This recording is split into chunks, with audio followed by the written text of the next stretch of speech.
Welcome again ज्ञान मंत्रा classes. ज्ञान मंत्रा classes में फिर से आपका एक बार स्वागत है।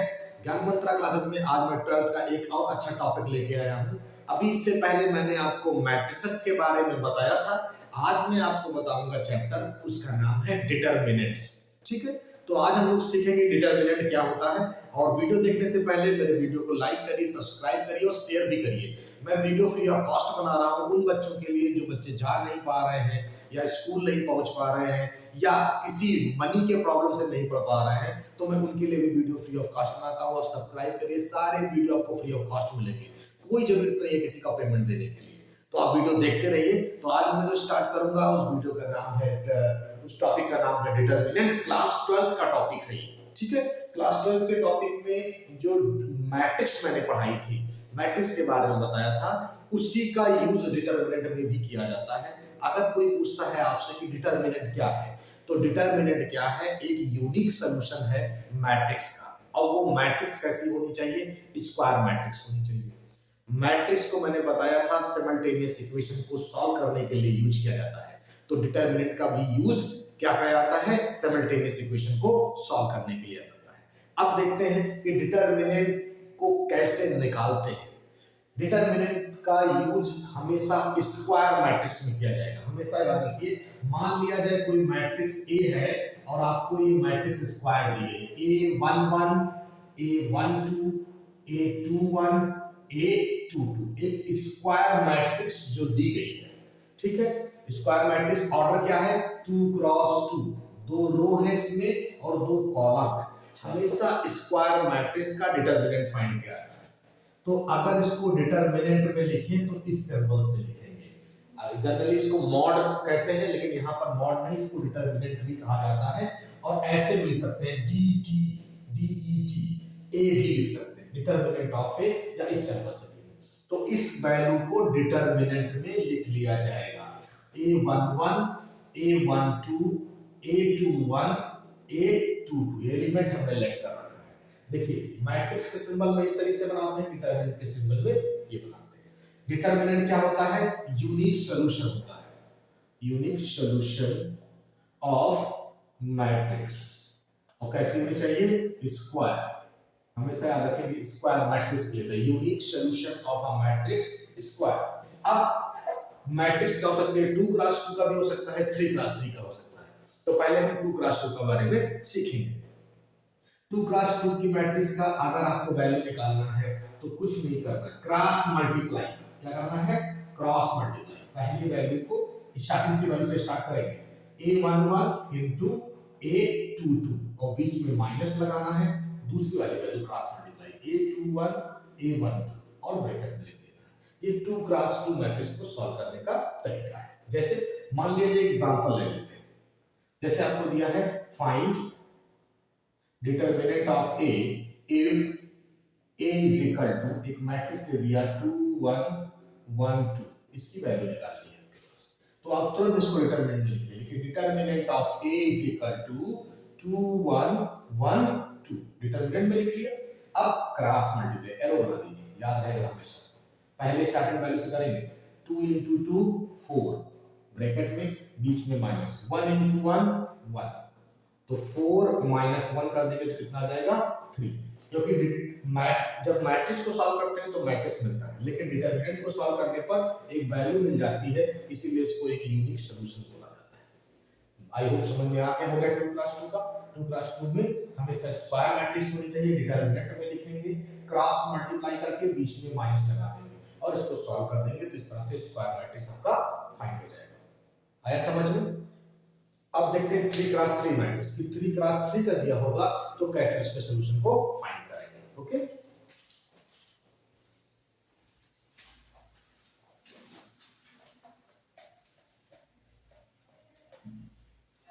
तो 3 क्रॉस 3 को सॉल्व करने के लिए क्या करते हैं, उसको एक्सपेंड करते हैं। क्या करते हैं, एक्सपेंड। जैसे आपको दे दिया, फॉर एग्जांपल मैं बता रहा हूं आपको, एक लिखा हुआ है find determinant of A if A is equal to 1 2 3 3 2 1 1 1 2, ऐसे दिया हुआ डिटरमिनेंट। एक मैट्रिक्स दिया गया है, इसका डिटरमिनेंट आपको फाइंड करना है। तो सबसे पहले डिटरमिनेंट फाइंड करने के लिए डिटरमिनेंट के टर्म में लिखते हैं। Determinant of a is equal to determinant form में लिखेंगे 1 3 1 2 2 1 3 1 2 डिटरमिनेंट फॉर्म। अगर 2 क्रॉस 2 होता तो क्रॉस मल्टीप्लाई कर देते। अभी क्या करना है, इसको एक्सपेंड करना है। एक्सपेंड करने के लिए डिटरमिनेंट में किसी भी रो को या किसी कॉलम को एक्सपेंड कर सकते हैं। किसी एक रो को या किसी एक कॉलम को एक्सपेंड करने से डिटरमिनेंट की वैल्यू फाइंड हो जाती है। हम चाहे और रो को एक्सपेंड कर दें, चाहे कॉलम को एक्सपेंड कर दें, चाहे किसी भी रो को एक्सपेंड कर दें। कैसे एक्सपेंड करेंगे? एक्सपेंड करने का मतलब ये है कि 3 क्रॉस 3 से इसको 2 क्रॉस 2 में बना लीजिए तो आसान हो जाएगा एक्सपेंड। 2 क्रॉस 2 बनाने के लिए क्या करेंगे, मान लीजिए हम रो को एक्सपेंड कर रहे हैं, इस रो को पहले वाले को, तो इसमें 3 एलिमेंट है। पहला एलिमेंट लेते हैं, फर्स्ट एलिमेंट क्या है 1, ठीक है। जो एलिमेंट लेंगे उसका रो और कॉलम छोड़ देंगे, जो बचेगा उसको लिख लेंगे डिटरमिनेंट में 2 1 1 2। एक ही रो को एक्सपेंड करना था, पहला एक्सपेंड हो गया। दूसरा एलिमेंट लेंगे तो इस रो इस कॉलम को छोड़ देंगे, 2 लिया, इस रो इस कॉलम को छोड़ दिया, क्या बच गया 3 1 1 2। अब लास्ट वाली वैल्यू 3 वाले लेते हैं, 3 लेंगे तो इस रो इस कॉलम को छोड़ देंगे, क्या बचेगा 3 1 2 1। पहली वैल्यू पॉजिटिव, फिर नेगेटिव, फिर पॉजिटिव, ऐसे। आई होप समझ में आया होगा। फिर से समझ लेते हैं एक बार कि अब कैसे हम सॉल्व करेंगे इसको। आपको वैल्यू दिया था 1 2 3 पहले वाले में, अगर 1 लेके एक्सपेंड करेंगे तो इस रो इस कॉलम को छोड़ देंगे, अगर 2 लेके एक्सपेंड करेंगे तो उस रो उस कॉलम को छोड़ देंगे, जो बचा हुआ एलिमेंट है वो लिख लिया है। 3 लेंगे तो इस रो इस कॉलम को छोड़ देंगे, जो बचा हुआ इसको लिख लेंगे। 2 क्रॉस 2 में हो गया तो आपके लिए आसान हो गया लगाना। क्यों? क्योंकि मैंने बताया था क्या करते हैं, क्रॉस मल्टीप्लाई। तो 2 2 जा 4, 1 1 जा 1, 4 minus 1, minus 2 ले लिया, 3 2 जा 6, 1 1 जा 1, minus 1 हो गया, प्लस 3 ले लिया, 3 1 जा 3 और 2 1 जा 2 हो गया। डिफाइंड हो गया आपके पास। तो इस तरीके से 4 minus 1 3 हो गया, 2 6 minus 1 5 हो गया, प्लस 3 minus 2 क्या हो गया 1 हो गया। तो 3 minus 10 plus 3 3 3 6 minus 10 is equal to -4। एक यूनिक सॉल्यूशन आपका फाइंड हो जाता है। आई होप समझ में आया होगा। एक्सपेंड करने का तरीका क्या होता है, अभी मैं एक कॉलम से एक्सपेंड करके इसी चीज को दिखा रहा हूं और आंसर सेम आएगा आपका पास, ठीक है। क्वेश्चन क्लियर करते हैं।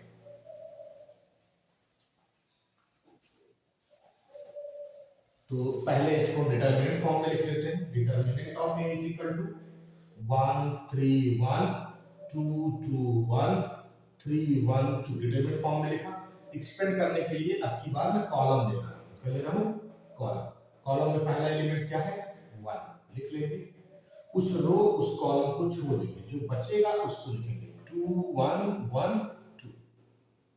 इसको एक्सपेंड करें तो उसका दूसरा एलिमेंट लेते हैं 3, दूसरी वैल्यू माइनस में ली जाती है। 3 ले लेंगे, इस रो इस कॉलम को छोड़ देंगे, क्या बचेगा 2 3 1 2 2 3 1 2। अब लास्ट वाला एलिमेंट लेंगे 1 वाला, तो इस रो इस कॉलम को छोड़ देंगे, तो लास्ट 1 ले लेंगे, इस रो इस कॉलम को छोड़ देंगे, क्या बचेगा 2 3 2 1। आई होप लिखने का तरीका समझ में आ गया आपको। चाहे किसी रो को एक्सपेंड करिए, चाहे किसी कॉलम को एक्सपेंड करिए, बस उसके 3 वैल्यू को एक्सपेंड करना है, पहला पॉजिटिव, दूसरा नेगेटिव, फिर पॉजिटिव, ऐसी वैल्यू आपको लेनी। जब 2 क्रॉस 2 बन जाएगा तो क्रॉस मल्टीप्लाई करना है, 2 2 जा 4 और बीच में माइनस लगा देना है, 1 1 जा -3 2 2 जा 4 3 1 जा 3 प्लस 1 2 1 जा 2 3 2 जा 6। सॉल्व कर लीजिए, 4 - 1 3 -3 into 4 minus 3 is equal to 1 plus 1 into 2 minus 6 क्या हो गया -4।